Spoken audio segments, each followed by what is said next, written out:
My wife's plea for space was just a cruel deception, but I saw through her betrayal and delivered revenge that destroyed her world completely. "We're done," were the words she tossed at me, as if they were nothing, as if they didn't carry the weight of a wrecking ball aimed at our marriage. We were in the middle of another routine disagreement, nothing out of the ordinary, I thought. We'd bicker about the same old things, let it simmer down, and move on. But her tone that day was different, detached, distant. It wasn't the usual frustration or annoyance, it was a cold declaration. For a moment, I wasn't sure if I'd heard her correctly. "Space?" I repeated, half expecting her to backtrack, to soften it, maybe explain it away as just needing a break from the argument. But instead, she folded her arms, exhaled sharply, and avoided eye contact. "Yeah, space. Time to think. Time to figure things out." It felt surreal. This was my wife, my partner, my supposed teammate, telling me that she needed to step away. My instinct was to ask questions, to try and make sense of it. "What do you mean by space? Is this something temporary? Is there something I can do to fix things?" Her responses were clipped, vague, and maddeningly indifferent. "It's not about you," she said. "It's about me. I need this." I couldn't argue. What would be the point? It was clear her mind was made up. But the way she said it, the casual nature of her delivery, made it sting even more. It wasn't a plea for help nor a cry of frustration. It was a decision she had apparently been considering for some time, and this was how she chose to announce it. After that, I walked away, not out of anger, but because I didn't trust myself to keep speaking. My head felt like it was spinning. I didn't know how to process what had just happened. It wasn't the request for space itself that shook me, but the realization that this wasn't the first sign of trouble. It was just the clearest one. Later that night, as we both moved through the house in near silence, her words replayed over and over in my mind. I'd always known we had our issues, but I'd never thought she'd reach a point where she'd openly ask for distance from me. I kept wondering, what had I missed? What had I done or not done that made her feel like I was the one thing she needed to escape from looking back? I think I'd ignored a lot of the warning signs, the gradual disconnection, the way she stopped engaging in our conversations, her growing preoccupation with her own pursuits. It was like a puzzle I hadn't even realized I was trying to solve, and now the pieces were finally coming together. She didn't say it outright, but the subtext was clear. She wasn't happy, and she hadn't been for a long time. I spent the rest of the night wide awake, replaying every moment that could have led to this.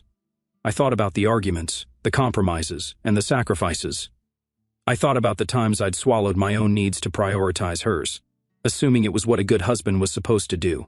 And yet, here we were. The next morning, I tried again to open a dialogue. "Are you sure this is what you want?" I asked.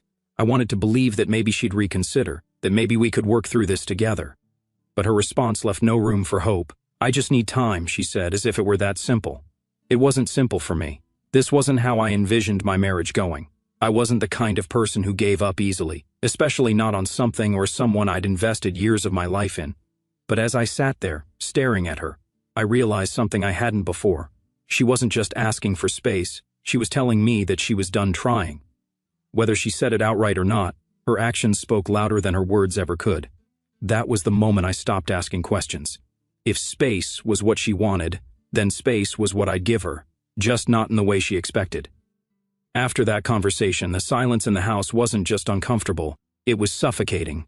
She avoided me, moving through our shared space like a ghost, and I let her what was there to say. Every time I thought about trying again, about reaching out, I stopped myself. What was the point? She'd made her position clear. Instead, I turned inward. My thoughts became my constant companion, and they weren't kind ones. I started replaying the years we'd spent together, trying to find the cracks I must have missed. And that's when it hit me. The cracks weren't hidden. They were right there, plain as day. I had just chosen to ignore them. I thought back to the early days of our marriage, how I'd thrown myself into being the best partner I could be. Whenever she had a dream, I put my own on hold to help her chase it. I shifted career plans because it made sense for her schedule. I spent hours listening to her vent about work, her friends, her family, always ready to offer support, always willing to be the steady foundation she needed. And when things got tough, when money was tight, when stress ran high, I was the one who shouldered the burden without complaint, or at least I thought I hadn't complained. But as I pieced together the history of our relationship, a bitter truth began to emerge. She had taken all of that for granted. Every compromise I made was met with an expectation for the next one. Every time I put her needs above mine, it wasn't reciprocated, it was absorbed, almost as if it were her due. I started asking myself questions I hadn't dared to before. Had she ever considered my dreams as much as I had considered hers? When was the last time she had sacrificed something meaningful for me? I couldn't think of a single instance. I thought about the times I had canceled plans with friends because she needed me at home, the vacations we didn't take because she decided the money should go towards something else, the hobbies I'd let fall to the wayside because they didn't fit into her vision of how we should spend our time. Each memory felt like another weight pressing down on me, another reminder of how much of myself I'd given away in the name of keeping the peace, of keeping us together. And what had I gotten in return? Indifference, distance, a partner who now needed space because apparently even being with me was too much for her. It was like waking up from a dream and realizing the reality around you wasn't what you thought it was. I had believed in us. I had believed that we were a team, that our struggles were just temporary hurdles on the road to something better. But now it was painfully obvious I was the only one fighting for this marriage. The realization made me angry, not just at her but at myself. How had I let this happen? How had I allowed myself to become so small in my own life? I used to be ambitious, driven. I used to have goals that didn't revolve around someone else's happiness. And yet, over the years, I had slowly erased parts of myself, convinced that doing so was the price of love. I started to see our relationship for what it truly was, one-sided. While I had been bending over backward to make her life easier, she had been drifting further away, prioritizing herself at every turn. The bitterness I felt wasn't just about her actions, it was about my own complicity. I had enabled this dynamic. I had let her needs eclipse my own, time and time again, because I thought that's what love required. Sitting there, alone with my thoughts, I knew I couldn't keep living this way. If she needed space, maybe it was because she had taken too much of mine. It was time to reclaim what I had lost, even if that meant letting go of her in the process.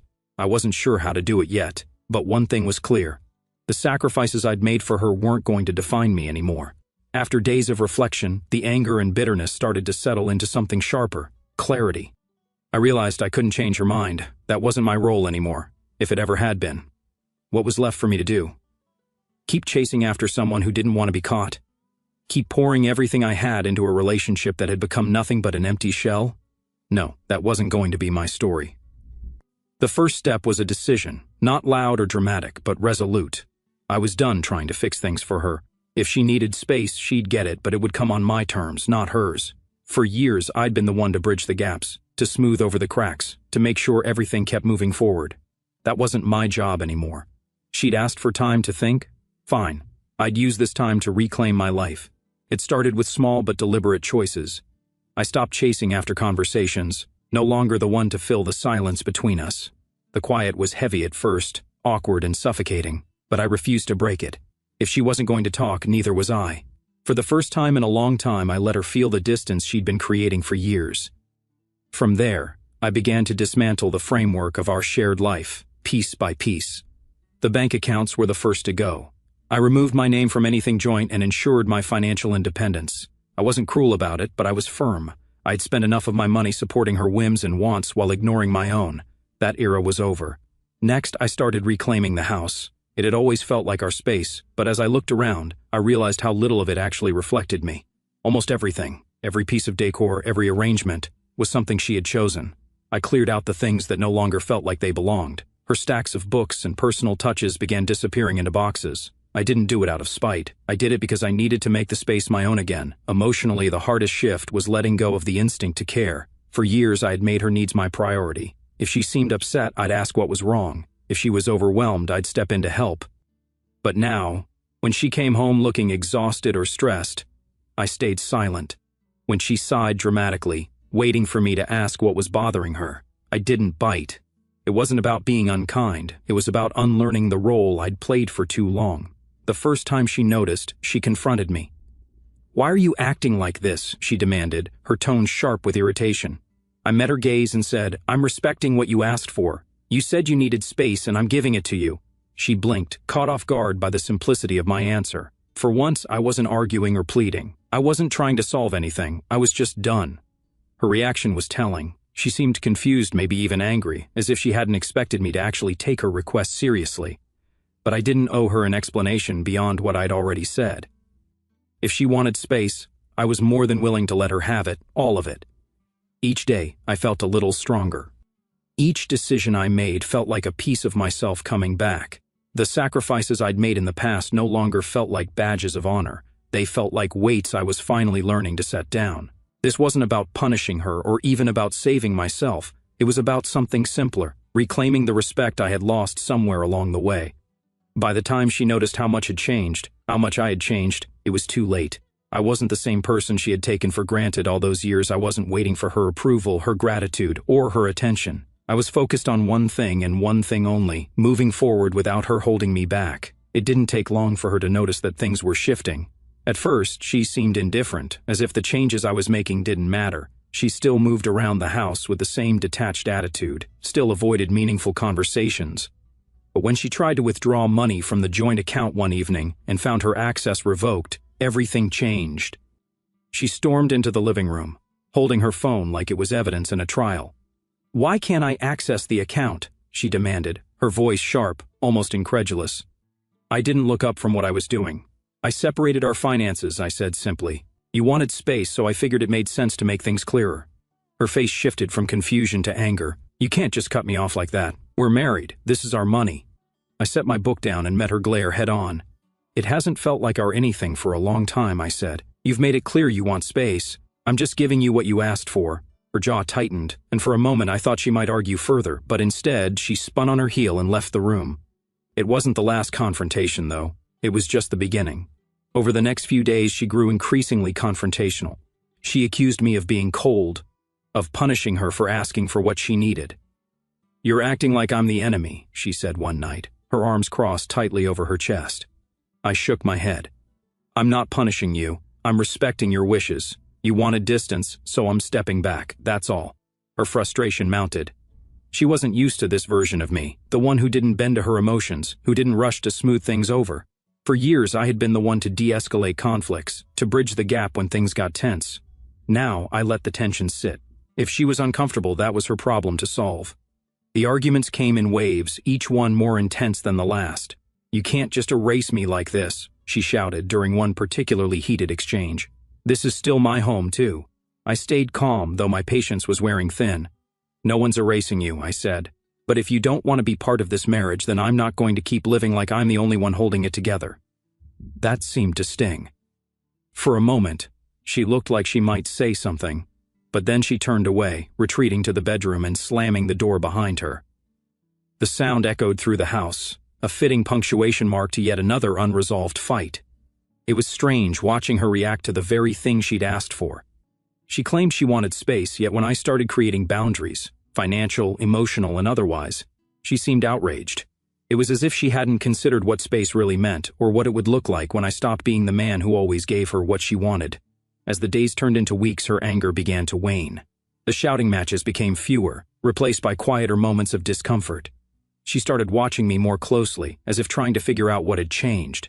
I could see her struggling to process the new dynamic, to adjust to a version of me she didn't recognize. One night, she tried a different approach.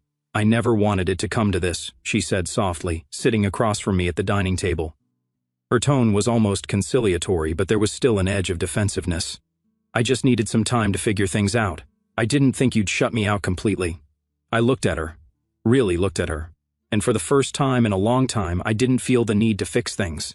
"I'm not shutting you out," I said evenly. "I'm just done giving more than I get. You asked for space. I'm giving you all the space you need."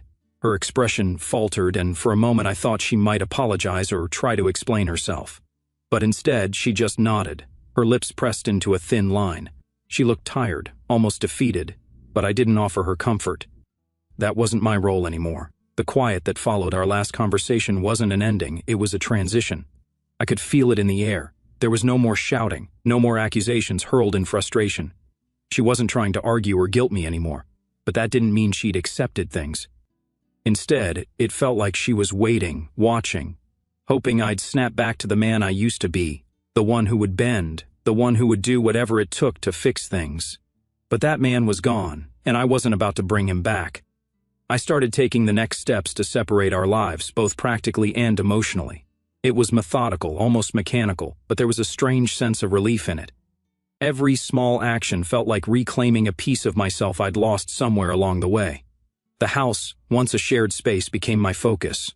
I started with the physical clutter, the things that screamed of her presence, her decorations, the framed pictures she insisted on hanging in every room, even the throw pillows she had bought to brighten up the space. One by one, they went into boxes. I didn't ask her permission. I didn't need to. If she wanted them, she could take them when she left. The process wasn't without resistance. One afternoon, she walked in while I was packing away a set of decorative trinkets she'd brought home years ago. "What are you doing?" she asked, her voice sharp with accusation. "Clearing out the things I don't need anymore," I replied without looking up. Her face hardened. "This is still my home too. You can't just throw everything away." I paused, meeting her gaze. "I'm not throwing anything away. If it's important to you, take it. But I'm done living in a space that doesn't feel like mine." She didn't respond. Instead, she turned and left, slamming the door behind her. But this time, I didn't flinch. The anger in her reaction wasn't my problem anymore. With each box I packed, I felt lighter. It wasn't just about removing physical objects, it was about removing the weight they carried. Every item had been part of a life I had worked so hard to build, but it was a life that didn't truly reflect who I was. Stripping it down to its bare bones felt like starting over. Not just in the house, but in my own identity. Emotionally, the changes were harder. I had spent so many years wrapped up in her moods, her needs, her problems. Detangling myself from that wasn't easy. At first, I'd catch myself wanting to ask how her day was or offer to help when she looked overwhelmed. But I stopped myself every time. She had made it clear she didn't want my involvement, and I wasn't about to offer it anymore. There were moments when I wondered if I was being too harsh, if maybe I should soften, give her one more chance. But then I'd remember all the times I had put her first and been met with indifference. This wasn't about revenge or punishment. It was about self-respect. I wasn't trying to hurt her. I was trying to heal myself. The more distance I put between us, the more I realized how much I had lost in our marriage. Not just time or effort, but pieces of who I was. I started revisiting old hobbies I had abandoned, dusting off my guitar, picking up books I'd been meaning to read for years. I reached out to friends I hadn't seen in far too long. It was strange at first to focus on myself. It felt almost selfish, but also necessary. For the first time in years, I wasn't living for someone else. She noticed the changes, of course. Her expressions grew tighter, her demeanor more reserved. She tried in small ways to reestablish the dynamic we once had. Casual comments, shared jokes, small gestures meant to test the waters. But I didn't engage, not out of spite, but because I couldn't go back to that version of myself. I wouldn't. When the last box was packed and the house finally felt like mine again, a strange sense of peace settled over me. It wasn't the kind of triumphant peace you see in movies, with victorious music playing in the background. It was quieter, humbler, like exhaling after holding your breath for too long. I didn't feel victorious. I felt free. She didn't leave immediately. For a while, she lingered in the background as though testing whether the changes I'd made were permanent. I could feel her watching me, her presence more of a shadow than a partnership. She was waiting, perhaps hoping for a crack to show in my resolve, but there was none. I wasn't playing games. I wasn't holding out for her to wake up one day and choose me again. I'd stopped waiting for her the moment I started choosing myself. Eventually, she tried to reconnect in earnest one evening. As I was sorting through the last remnants of shared belongings, she approached me, hesitant but determined. "Can we talk?" she asked, her voice softer than it had been in months. I glanced up but didn't stop what I was doing. "About what?" She hesitated, then took a deep breath. "About us. About everything that's happened. I know I haven't been fair to you. I know I've made mistakes. But I think we can fix this. I'm willing to try if you are." For a moment, I let her words hang in the air. They sounded genuine, maybe even sincere, but they felt hollow. Not because she didn't mean them, but because they were too late. I set the items in my hands aside and turned to face her.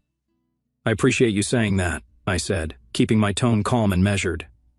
"But this isn't about fixing anything anymore.